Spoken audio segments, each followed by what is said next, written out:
Live from KVII Studios in downtown Amarillo, ABC 7 News, the Panhandle Spirit starts now.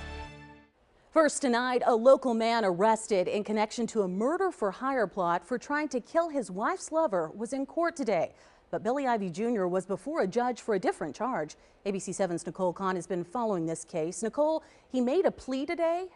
Lisa, that's right. Ivy didn't have much to say in court. The most he said was, "Guilty, sir," when asked how he wanted to plead to a federal weapons charge. The judge spent most of the short hearing asking Ivy a series of questions. He wanted to make sure Ivy understood the charge, which is possession of an unregistered firearm. The judge also wanted to make sure Ivy knew what pleading guilty meant.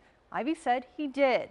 The weapons charge came after law enforcement searched Ivy's ranch in Adrian in March. There, officers found 3 unregistered silencers with no serial numbers. By law, silencers must be registered with a national database. Ivy's sentencing hearing will be in October. He faces up to 10 years in prison and a $250,000 fine, plus his 3 silencers will be forfeited.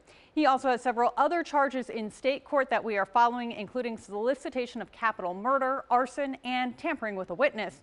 Reporting live from the Kennedy Broadcast Studio, Nicole Kahn, ABC 7 News.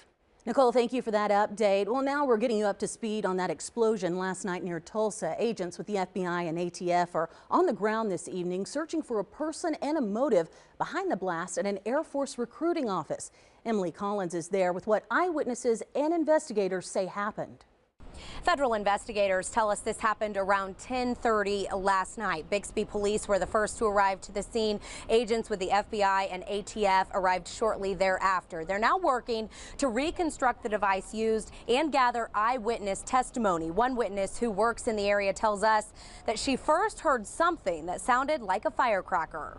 First, a loud bang, and then a bright light. That's what Anna Lopez, a manager at this Genghis Grill, recalls hearing and seeing after a bomb detonated in front of a nearby Air Force recruiting office. And then all of a sudden, I just, feel it and hear the loud noise, and then I could see in the corner of my eye, to my left, the loud, the brightness. At the time, Lopez was preparing to close up shop for the night. She looked outside and didn't see anyone coming or going, which gives FBI investigators a better idea of who may be behind the explosion. They didn't want to kill anybody. Obviously, they would have done it in broad daylight if that were the case. So from that standpoint, it's a positive. But that doesn't mean this is something they plan to take lightly. Rice says the device used is believed to be a pipe bomb.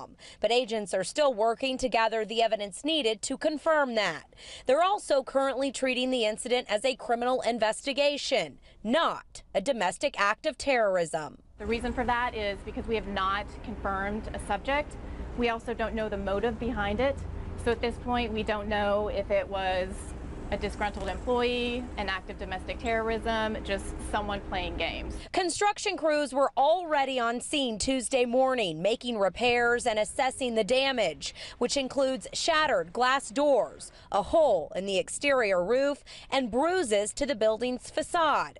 Rice says those, like Lopez, who work nearby, can rest, knowing this was most likely a targeted attack.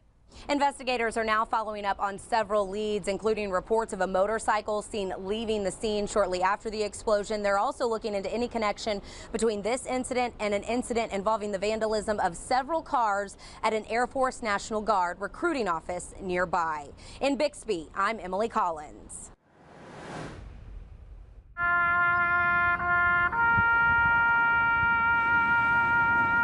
16 military members have died after yesterday's crash of a transport plane near Greenwood, Mississippi. The KC-130 refueling plane had taken off from Marine Corps Air Station Cherry Point in North Carolina. Witnesses heard a loud bang and then saw the plane corkscrew into a field, leaving debris in a 5-mile area.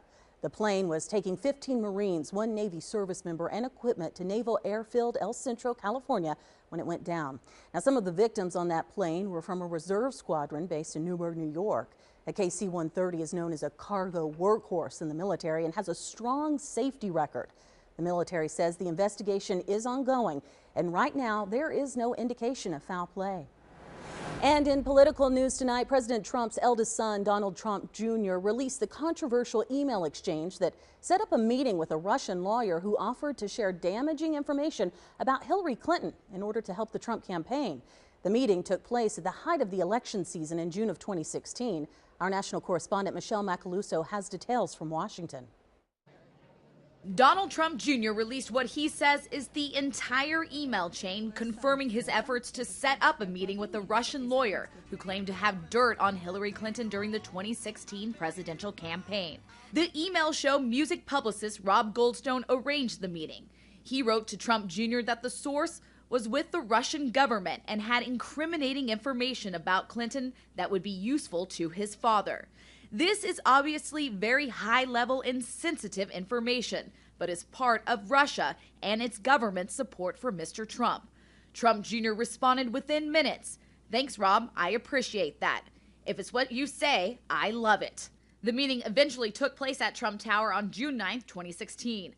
Kremlin officials say they are unfamiliar with the lawyer, Natalia Veselnitskaya, and she denied any connection to the Russian government in an interview with NBC News.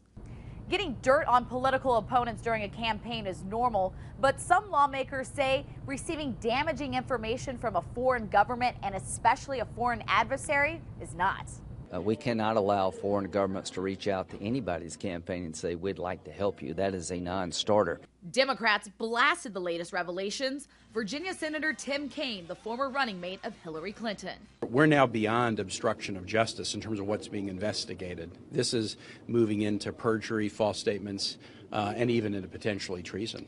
Senate and House Intelligence Committees will look at the email exchange as they continue to investigate Russia's meddling in the 2016 election. I've said many times in the past, there's another shoe that will drop, and there will be other shoes that will drop. In Washington, I'm Michelle Macaluso.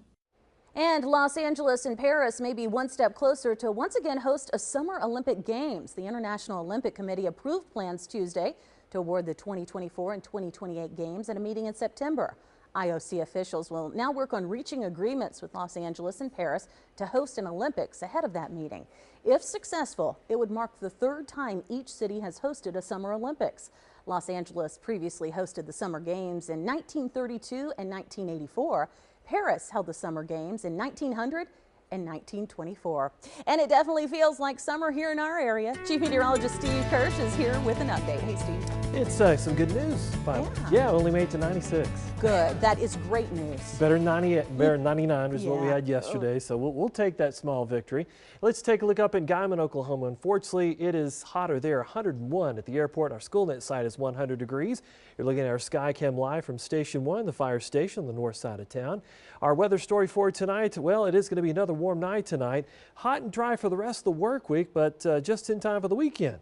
A slight chance of thunderstorms, which we'll talk about. And your out-the-door forecast, 87 at 9 o'clock, 67 to kick off your Wednesday morning with sunny skies. More weather coming up in about 12 minutes. More news, Lisa, is coming up right now. All right, thank you, Steve. When we come back here on ABC 7 News at 5, you're getting a look at a new addition to Lake Meredith. How you can enjoy all the twists of the trails. Plus, a former soldier is under investigation after making terroristic claims. We'll give you what we know so far.